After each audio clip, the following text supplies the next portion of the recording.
Bienvenidas y bienvenidos a Divide y Vencerás, un podcast de cultura y política con conciencia de clase y perspectiva de género. Porque por lo menos lo intento. Tengo un pie más grande que el otro, por la rodilla el hueso se ve, en los dientes tengo caries, una enfermedad. A continuación escucharán una entrevista con Alfredo, un compañero dirigente del Partido Comunista Mexicano en la ciudad de Tijuana. En ella se describe la situación general que están viviendo las y los trabajadores de maquiladoras en esa ciudad, cuáles son sus condiciones de seguridad, de salud, de higiene, el rol, o más bien, la completa falta de participación de los sindicatos, tanto los propios de la maquila como los nacionales, y ese cinismo disfrazado de ignorancia y desconocimiento por parte de los tres niveles de gobierno, tanto el ayuntamiento como el gobierno del Estado como del gobierno federal. También se darán varias razones por las que conviene organizarse y cómo podemos empezar a hacerlo, y finalmente una reflexión última sobre la crisis del imperio, es decir, Donald Trump en la Casa Blanca y sus nuevos fascistas tomando las calles con rifles de asalto. Esperamos que sea útil esta entrevista y que sirva para alimentar y hacer crecer el análisis desde la izquierda y la organización desde abajo, que ya va siendo hora. ¿Cuál es tu lectura general sobre lo que está pasando en Tijuana con los y las trabajadoras de la maquiladora en relación a la pandemia del COVID-19?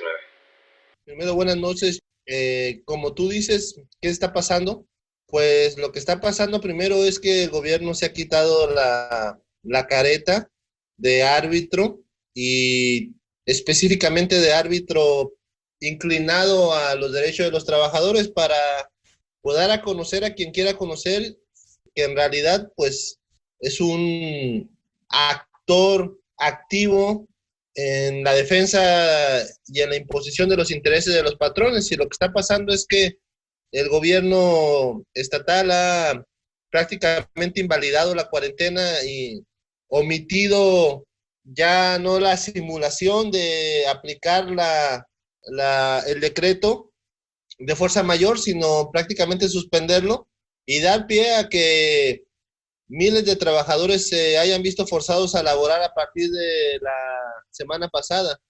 Se supone que en la industria en Baja California, evidentemente sobre todo Tijuana, Mexicali, se alberga alrededor de 350,000 trabajadores de industria, específicamente la maquiladora de exportación.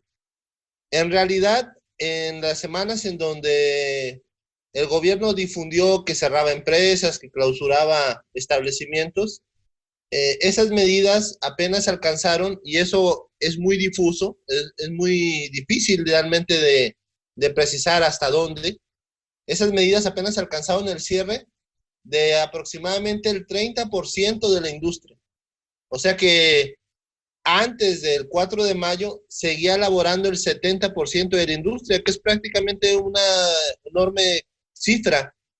Y por lo tanto, pues ahora que se ha dicho reabrir empresas, autorizar las labores de la industria relacionada con el aparato bélico en Estados Unidos, que se valora la apertura de la industria aeroespacial, la eléctrica, la electrónica, etcétera, pues estamos hablando que aproximadamente 300,000 trabajadores de un total de 350,000 están laborando, pues.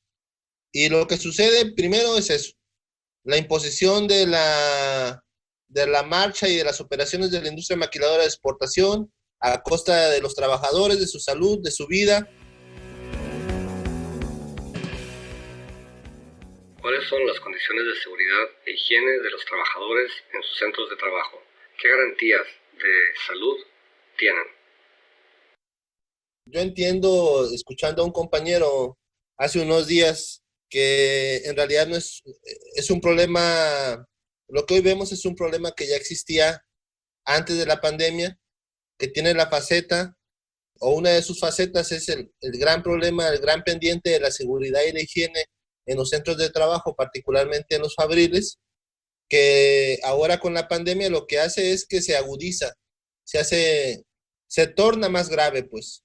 Y en ese sentido, por los comentarios de trabajadores, por sus denuncias, por lo que se ha podido escuchar y leer de su parte, pues el problema de la seguridad y la higiene, específicamente en cuanto a la pandemia, pues no ha encontrado un conjunto de medidas adecuadas, pues, ni en el transporte que ellos utilizan regularmente para dirigirse a las fábricas, ni en sus espacios de alimentos, mucho menos en la línea de producción. Y aunque no se haya mencionado mucho ni en la prensa, ni tampoco en las conferencias relativas a salud por parte del gobierno federal, pues lo que se sabe es que en apariencia los sitios de mayor contagio son los sitios de mayor afluencia, de mayor flujo de personas.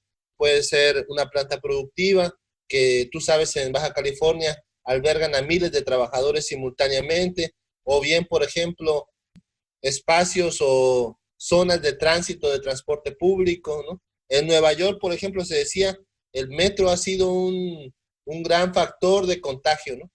Entonces, por un lado está ese problema de que siempre ha habido una desatención de los patrones en el tema de la seguridad y la higiene. En el tema, por ejemplo, de la salud, nosotros conocemos casos de trabajadores que se han contagiado, en su mayoría mujeres. Es curioso porque las estadísticas hablan de que fundamentalmente son hombres los que se contagian con unas edades determinadas. Y lo que observamos primero entre las trabajadoras que han padecido estos problemas es que hay una gran desconfianza por asistir al Seguro Social, que hay la noción de que el Seguro Social es como institución incapaz, y ha sido incapaz todos estos años de enfrentar problemas menos graves que pueden ir desde un resfriado hasta una operación, y que por lo tanto resultará aún más notoria su incapacidad a un problema de salud mucho más grave como es el del COVID, en donde si le sumamos la falta de insumos, la falta de medidas de protección, la falta de organización adecuada en los espacios, etcétera, etcétera, pues bueno, podríamos pensar que los trabajadores en sus temores tienen una razón, ¿no? Pero también por otro lado está el asunto de que no por parte de los trabajadores, pero sí al parecer por parte de los directivos del Instituto Mexicano del Seguro Social en particular, ha habido una política durante semanas que por momentos se relaja, por momentos se suspende, que tiene que ver con cerrar las puertas del Seguro Social y de forzar a los trabajadores que presentan síntomas a regresar a sus casas, a pasar sin medicamento un periodo largo, a esperar a que pues la enfermedad se desarrolle de una manera u de otra, y ya en momentos extremos, pues valorar si se le recibe o no en el Seguro Social. Incluso la misma prensa ha planteado, ¿no?, casos en donde los trabajadores contagiados con COVID, pues mueren en las camillas, mueren en las ambulancias, son regresados a sus casas porque no presentan, entre comillas, síntomas extremos de la enfermedad. Entonces, en términos de salud, pues a pesar de lo que se diga por parte del gobernador Bonilla o del presidente AMLO, los trabajadores realmente no ni confían, y por otro lado tampoco parece que reciban una atención adecuada al tamaño del problema. Entonces los trabajadores pues están ahora sí que en una situación muy precaria laboralmente, pero también en términos de salud. ¿Cuál es el perfil de los obreros y obreras de Tijuana o que trabajan en Tijuana? ¿Cómo los describirías socialmente? Pues ese es el perfil del trabajador migrante, hasta hace unos años, sobre todo del centro y sur del país, y quizás en los últimos años incorporando, ahora sí que por la importancia del sector maquilador, a trabajadores migrantes del Caribe y de Centroamérica. Sí hay una gran diversidad cultural. Quizás, aunque no podemos medirlo, yo no podría precisar algo al respecto. Seguramente entre algunos sectores de trabajadores de la maquiladora de exportación, circula y podría influir algunas experiencias organizativas que los hoy obreros que provienen del sur, el centro o incluso de Centroamérica, del sur y centro del país y Centroamérica, pudieran en todo caso ofrecer como parte también de un tipo de cultura, ¿no? Porque bueno, recordemos que en general la industria maquiladora de exportación también tiene como este aspecto de que recoge a sectores de trabajadores que antes no eran proletarios, pues que tenían un pequeño pedazo de tierra, que tenía una determinada propiedad y que por las sucesivas crisis y por las dificultades económicas, pues han migrado y cada vez han ido siendo obligados por las circunstancias a volverse obreros. Y también a veces eso tiene alguna dificultad porque todas las personas que generalmente están transformándose día a día en trabajadores, más allá de su propia voluntad, en un periodo largo de tiempo no tienen una noción de obreros, o sea, son otras clases, son otros sujetos e intervienen en la industria y se transforman en obreros, pero su mentalidad no se transforma al mismo ritmo y quizás de alguna manera eso influye también junto con otras dificultades para ayudar a que haya una mayor solidaridad, una mayor unidad obrera y una mayor organización. ¿Qué han hecho los sindicatos, tanto los de las maquiladoras como los nacionales, para defender, proteger a los trabajadores durante esta pandemia? A pesar de que esta circunstancia de la pandemia prácticamente está por cubrir los 2 meses, es muy interesante cómo en todos estos 2 meses prácticamente la intervención del Sindicato de Protección en Baja California ha sido mínima, ¿no? El Sindicato de Protección favorito del gobierno del estado para congratularse con los patrones de la industria maquiladora de exportación históricamente ha sido el Sindicato México Moderno de la CROM, un sindicato, bueno, mercenario, ¿no? Un sindicato que vive a costilla de los trabajadores, que usurpa la representación sindical y que sirve a los patrones para desaparecer o aparecer en función de favorecer sus intereses frente a los intereses de los trabajadores. Y prácticamente no ha existido como tal en este momento de pandemia, tampoco las otras expresiones de sindicato charros o de protección. Entonces, en ese sentido, también los trabajadores, pues, como lo habrás visto en Mexicali y como sucede también en Tijuana, cuando se han decidido actuar por su cuenta, a través de asambleas, a través de protestas, de paros, sin recurrir y afortunadamente cerrando el paso a cualquier intervención del sindicato de protección, pero estamos hablando de un cuadro en donde todas las condiciones cercan, complican y afectan a los trabajadores hoy en día. Bueno, tú hace rato comentabas, bueno, en general lo que se percibe es parálisis del Sindicato de Trabajadores de la Educación, parálisis del Sindicato de Trabajadores del Seguro Social, parálisis del Sindicato de Trabajadores del sector salud. ¿Y por qué es esa parálisis? Bueno, el gran problema en México que ha existido en los últimos 40 años, sea con gobiernos del PRI, sea con gobiernos del PAN y sea con gobiernos de Morena, que por cierto los tres son promotores como Carlos Salinas de Gortari del libre comercio. El gran problema de los últimos 40 años del PRI a Morena es que los sindicatos, los grandes sindicatos de trabajadores están corporativizados e integrados a la labor de gobierno. Y es muy claro que estos sindicatos o bien han desmovilizado a sus trabajadores o bien han hecho todo lo posible por no causar problemas al Estado o bien también han hecho lo posible por incluso enfrentar a los agremiados de sus sindicatos cuando estos se han decidido organizar de manera espontánea, han denunciado, por ejemplo, en el caso de los trabajadores de salud, la falta de insumos, la falta de equipo de prevención y médico necesario para sus labores. Y en el caso, de, por ejemplo, del Sindicato de Trabajadores de la Educación aquí en Baja California, callado y evitado que se desborde la inconformidad de los trabajadores que no están recibiendo su salario, a pesar de haber laborado y haberlo ganado con anticipación. E incluso ese sindicato que no hace absolutamente nada por sus propios trabajadores, sí hace declaraciones para defender al gobierno de Bonilla. Entonces lo que vemos es el gran problema del sindicato, del sindicalismo charro, el sindicalismo colaborativo, el sindicalismo patronal y su asociación con el Estado para ayudar a sortear dificultades que pueda tener. ¿Cuál ha sido el rol del gobierno estatal y del gobierno federal en relación a los patrones nacionales y al gran capital internacional? Primero, hacer algunos apuntes rápidos. ¿Por qué los obreros están siendo forzados a regresar a las labores en la industria maquiladora de exportación? Y bueno, en general en la industria de los servicios, etcétera, etcétera. Bueno, sabemos que los patrones no quieren perderse de ninguna oportunidad para obtener ganancias, pero eso es en general.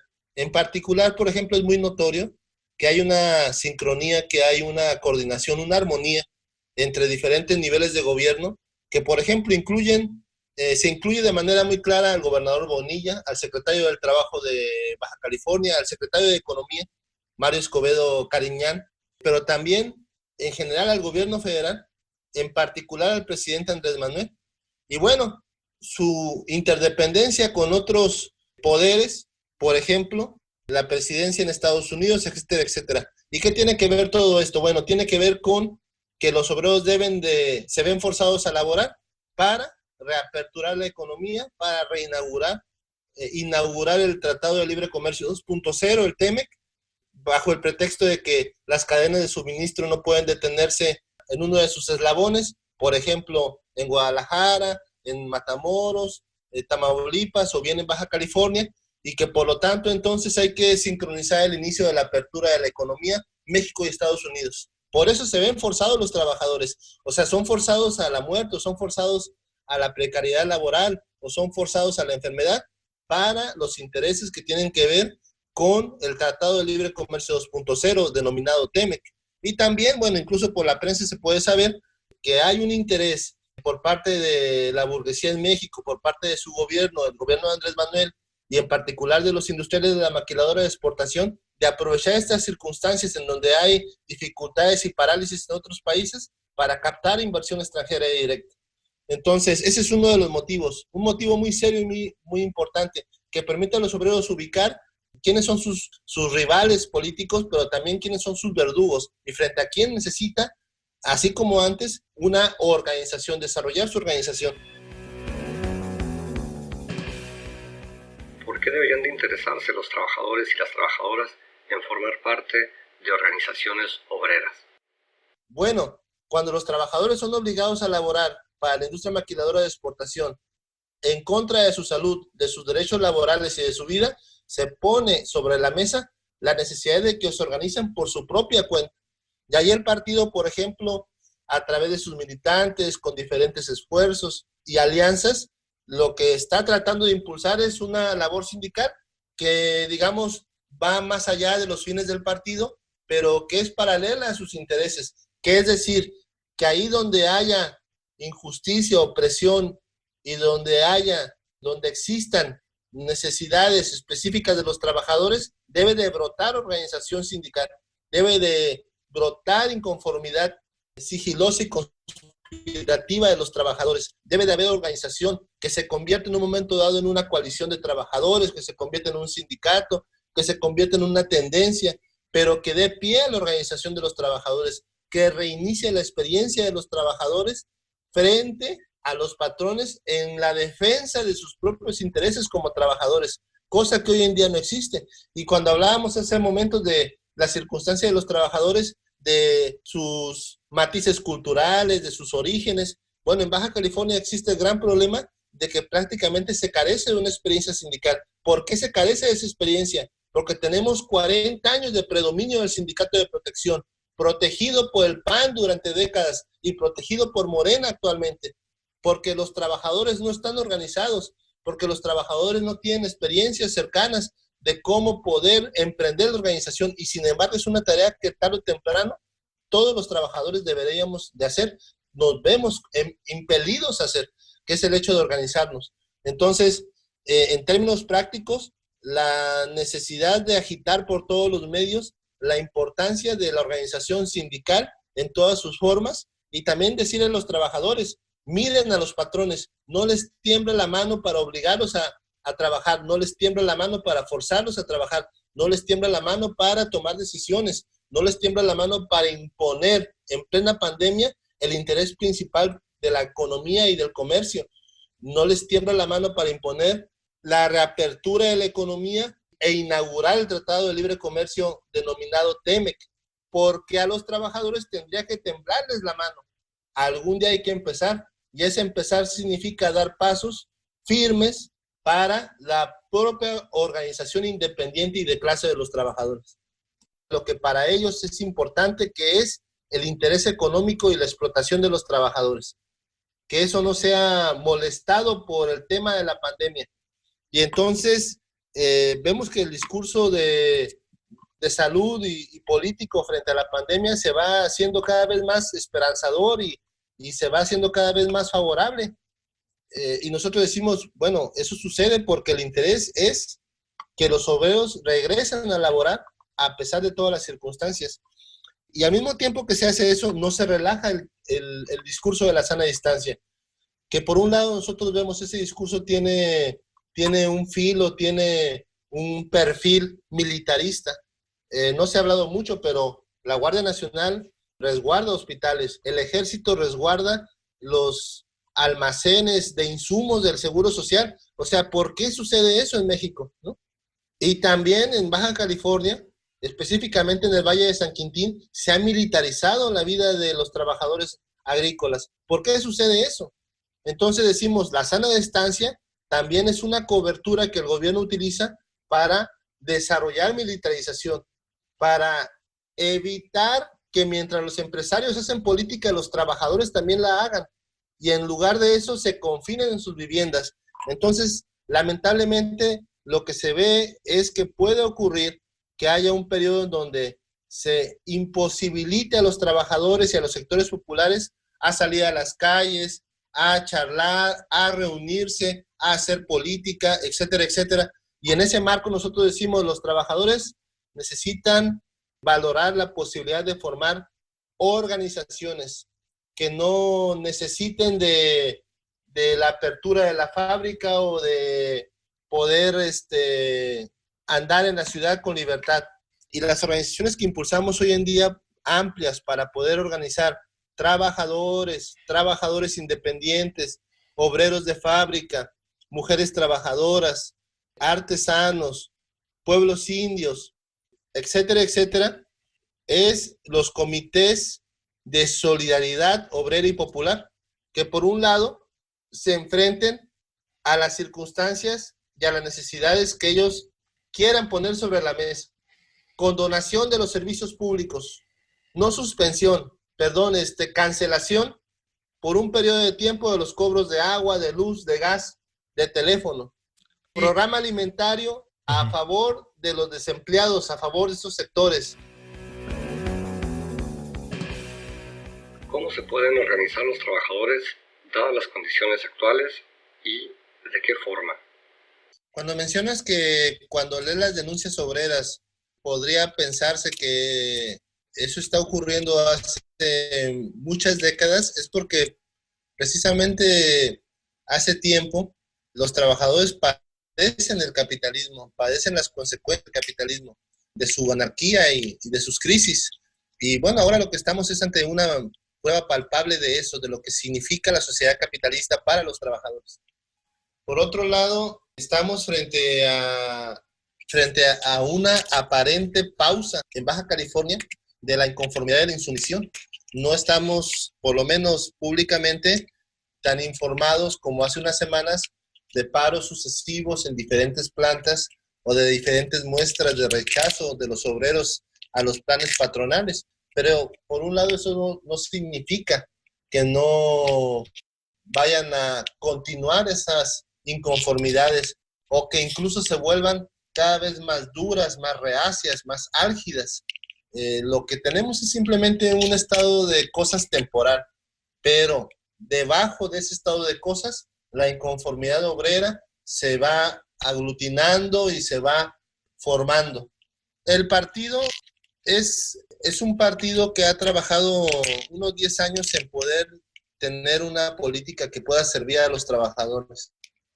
Al mismo tiempo es un partido modesto, pero nosotros pensamos que la modestia del partido no es una justificación ni para denunciar las circunstancias de los trabajadores, ni sobre todo para promover su organización en dos sentidos. Uno, su organización como clase trabajadora frente a la burguesía como clase poseedora de los medios de producción. Y por otro lado, el interés de la clase obrera por el interés promovido entre la clase obrera para comprender que el problema de la sociedad no es un presidente, un patrón aislado, o una fuerza enemiga específica, sino la sociedad en general. Hay que transformar esta sociedad desde raíz y nosotros decimos, esa transformación es el socialismo-comunismo. Sería falto de realismo decir que hoy en día está listo la posibilidad de que podamos remover al capital, derrocarlo e instaurar el socialismo. Eso sería falto de todo realismo, aunque es una perspectiva que puede ocurrir y que hay condiciones materiales que contribuyen a ella.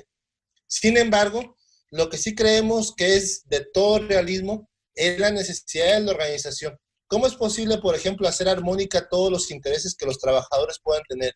¿Qué intereses diferentes pueden tener los trabajadores? Pueden tener, por ejemplo, el interés de crear un medio de comunicación independiente o un espacio de comunicación independiente que permita para difundir todas las circunstancias obreras y para dar una opinión sobre ellas. Puede, por ejemplo, también el interés obrero tener la inquietud de desarrollar de manera sigilosa y conspirativa el trabajo político en una planta industrial, en un centro de trabajo industrial, para conformar con muchos esfuerzos y sumando esfuerzo obrero una coalición de trabajadores o un sindicato. O bien, por ejemplo, puede haber trabajadores que digan, nosotros creemos que también políticamente necesitamos estar organizados, ¿no? Y bueno, pueden quizás mirar hacia el partido. ¿Qué son los comités de solidaridad obrera y popular? Entonces, ¿cómo se puede hacer armónico todo eso? Bueno, nosotros decimos, la única fuerza que puede, por su carácter, por su naturaleza, organizar todos esos esfuerzos, darles un sentido y permitir que se desarrollen uno tras de otro, sin detener los demás, es el Partido Comunista. A pesar de que las fuerzas sean limitadas y no se tenga la vastedad de medios para llevar a cabo todas las tareas, es posible hacerlas. Entonces nosotros, a pesar de eso, nosotros hoy en día, el grupo que conformamos el partido en Baja California, estamos tratando de crear partido en otros municipios, estamos tratando de conectar con la clase obrera a través de los esfuerzos sindicales en donde participamos, estamos tratando de promover entre la clase obrera un mayor sentido de solidaridad, de unidad, de no permanecer quietos ante los despidos de otros trabajadores, de trabajadores que no sean ellos mismos en la misma planta, promover entre ellos coalición de trabajadores, promover entre ellos sindicatos independientes que puedan cocinarse a fuego lento y que puedan en un momento dado enfrentarse y sacar de algunas plantas o de las plantas de las maquiladoras de exportación a los sindicatos charros. Pero también, por ejemplo, impulsamos y estamos empezando en eso. Te decía que de repente, bueno, hay diferentes circunstancias que hacen difícil la tarea política, pero no imposible. Estamos empezando a impulsar los comités de solidaridad obrera y popular, porque si en un momento dado los trabajadores se ven cada vez más dificultados o imposibilitados para poder salir de sus viviendas, como está ocurriendo todavía el día de hoy, bueno, ahí en su lugar de residencia, ahí en su barrio, ahí en su colonia, donde los obreros viven, donde los sectores populares residen, se puede formar organización. Y esa organización pueden ser los comités de solidaridad obrera y popular. Comités de solidaridad obrera y popular que aúnen demandas contra la circunstancia inmediata, pero también que sea un espacio propicio para comprender por qué el capitalismo no es una sociedad favorable a los trabajadores y por qué es necesario plantearse no solamente ganar reformas al capitalismo, sino ganar el derrocamiento del capitalismo. Todo de conjunto es importante y nosotros creemos que a pesar de los problemas, toda esa labor se tiene que desplegar, pero para poder desplegarla toda, afortunadamente, algunos de nosotros tenemos al partido y gracias a eso, bueno, tratamos de destinar un poco de esfuerzos para este lado, un poco de esfuerzos para este otro, doblar los tiempos, quitarle tiempos al sueño, quitarle tiempos a la familia, quitarle tiempo a todos los distractores que el capitalismo nos pone todos los días en nuestro camino para que no toquemos tierra, y creemos que vamos a avanzar, creemos que es posible y confiamos, no confiamos en un sentido religioso, pero sí en un sentido político, que vamos a conseguir que esta circunstancia tan negativa de falta de experiencia organizativa, en Baja California se vaya revirtiendo poco a poco. ¿Cuál es su lectura de la crisis del imperio? Uno de los problemas en México es que los trabajadores son explotados no solamente para beneficio de los grandes patrones mexicanos, sino históricamente para beneficio de los grandes patrones de otros países. Y en este caso, la burguesía mexicana, la burguesía norteamericana, los explotadores de los dos países se sirven con la cuchara grande con la explotación de los trabajadores. Y eso es precisamente lo que quieren continuar ahora frente a la pandemia y pensando en reactivar su economía que está entrando en una mayor crisis económica.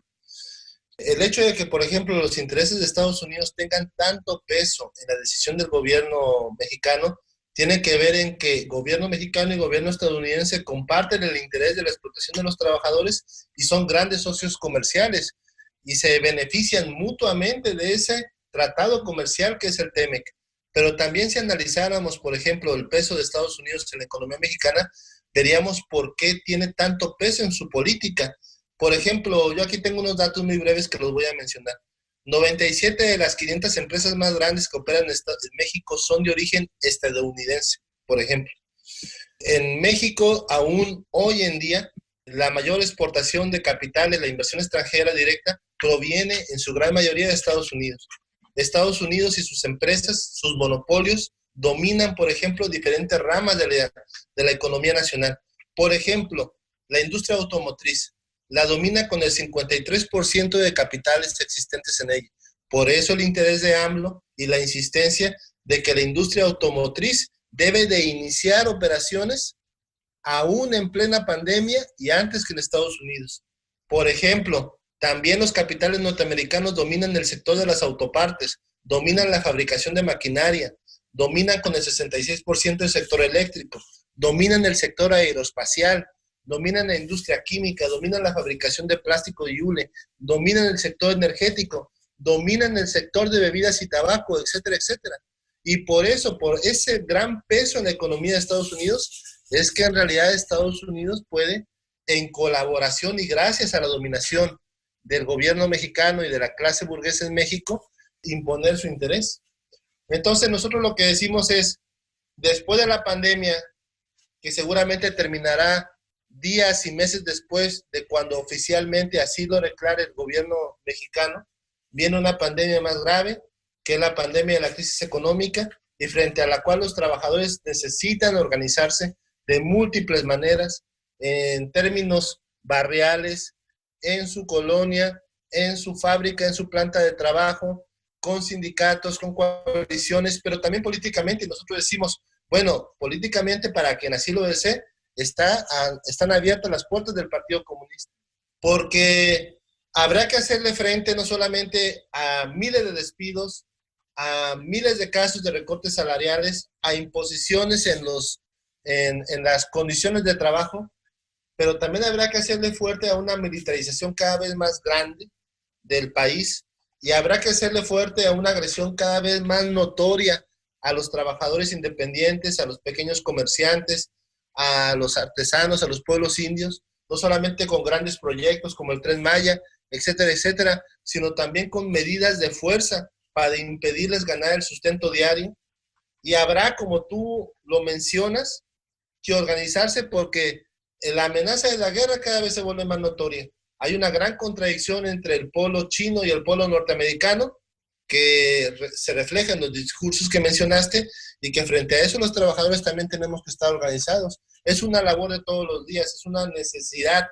Hoy quizás habrá trabajadores de la maquiladora que no lo comprendan así, pero la labor del Partido Comunista es ayudarles a avanzar en ese sentido, en comprender esa necesidad, unir la lucha obrero-sindical con la lucha política, unir la lucha por reformas favorables a los trabajadores en el capitalismo con la lucha por la superación de esa sociedad.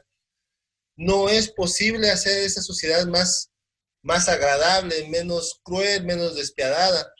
No es posible embellecerlo, maquillarlo.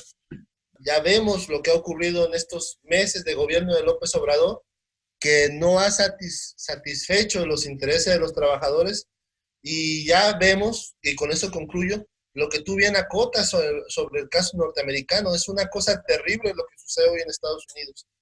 Hace unos días miraba, por ejemplo, que solamente en el mes de abril o aproximadamente a fines de marzo y durante el mes de abril se han perdido aproximadamente 20 millones de empleos en Estados Unidos.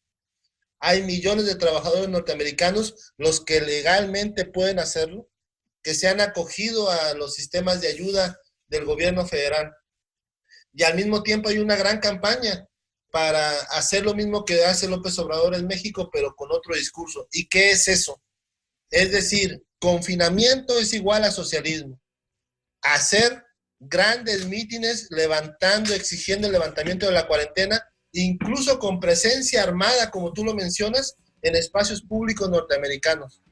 Y la insistencia del gobierno de Trump de que se necesita reiniciar o reactivar la economía. ¿Y qué quiere decir eso? Más carga para los trabajadores, más perjuicios para los trabajadores, más daño a la familia de los trabajadores. Todo eso reclama urgentemente organización.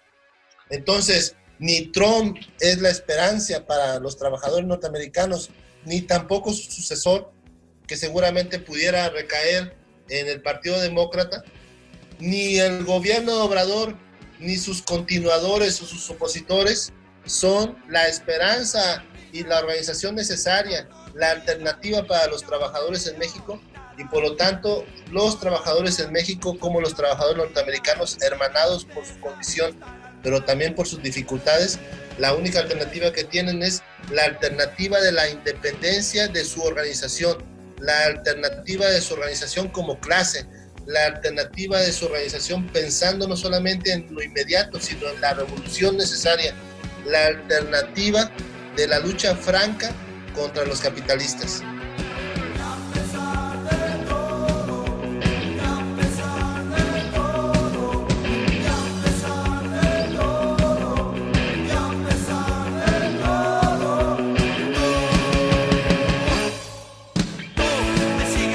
Desde el desierto más al norte del sur, divide y vencerá, por un fin que no justifique los medios, para que el medio sea el fin.